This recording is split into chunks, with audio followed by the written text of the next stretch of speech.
जनकपुर के राजा जनक बहुत ही उदारवादी थे। उनकी प्रजा काफी सुखी थी। एक दिन राजा जनक जनसभा करने बैठे। वे जानना चाहते थे कि उनकी प्रजा सुखी है या नहीं, लेकिन प्रजा से बातचीत करके उन्हें यह मालूम हुआ कि उनकी प्रजा अकाल से बहुत परेशान है। उनके पास खाने पीने की सारी सामग्री खत्म हो चुकी है और वह बहुत दुखी हैं। प्रजा की बात सुनकर राजा जनक काफी दुखी हुए और वो चिंता में डूब गए कि इसका क्या उपाय है।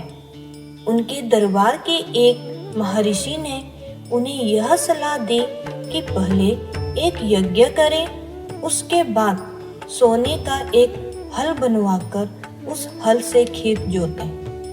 भगवान अवश्य समाधान करेंगे। राजा जनक ने बिल्कुल ऐसा ही किया। पहले यज्ञ करवाया, उसके बाद सोने का हल लेकर खेत जोतने गए। राजा जनक जब सोने के हल से खेत जोत रहे थे, तभी अचानक वह हल एक जगह पर अटक गया। लाख कोशिशों के बावजूद वह हल वहां से आगे नहीं बढ़ा। फिर उस स्थान को खोदा गया। खुदाई के बाद उस स्थान पर एक मटकी मिली। उस मटकी के अंदर एक नवजात लड़की मिली। भगवान का आशीर्वाद समझकर राजा जनक ने उस लड़की को अपनी पुत्री स्वीकार किया। उसका नाम सीता रखा। उसके बाद बहुत तेज बारिश हुई और पूरा राज्य अकाल से मुक्त हो गया। सीता के आगमन के बाद पूरा राज्य हर्षोल्लास में डूब गया।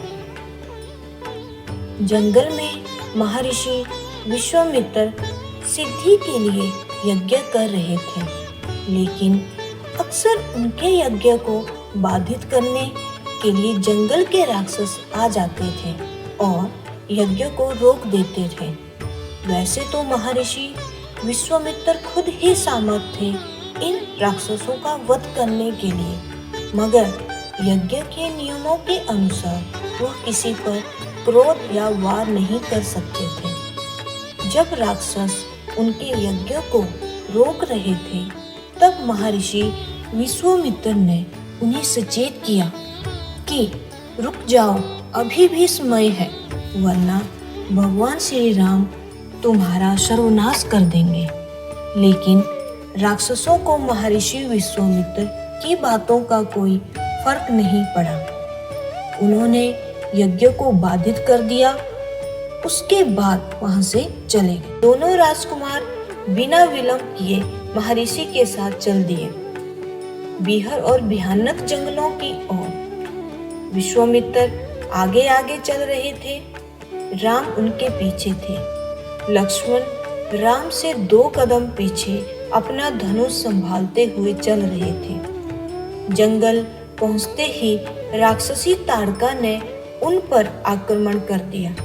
राम और लक्ष्मण ने उन्हें बड़ी ही चतुराई से राक्षसी ताड़का के छल से अपने आप को बचाया। राम का बाण सीधा ताड़का के हृदय में लगा और उसकी मृत्यु हो गई। राक्षसी ताड़का के वध के बाद महर्षि विश्वामित्र यज्ञ करने लगे। अनुष्ठान के अंतिम दिन अचानक भयानक आवाजें आने लगी। सुबाहु और मारीच राक्षसों ने आश्रम पर धावा बोल दिया।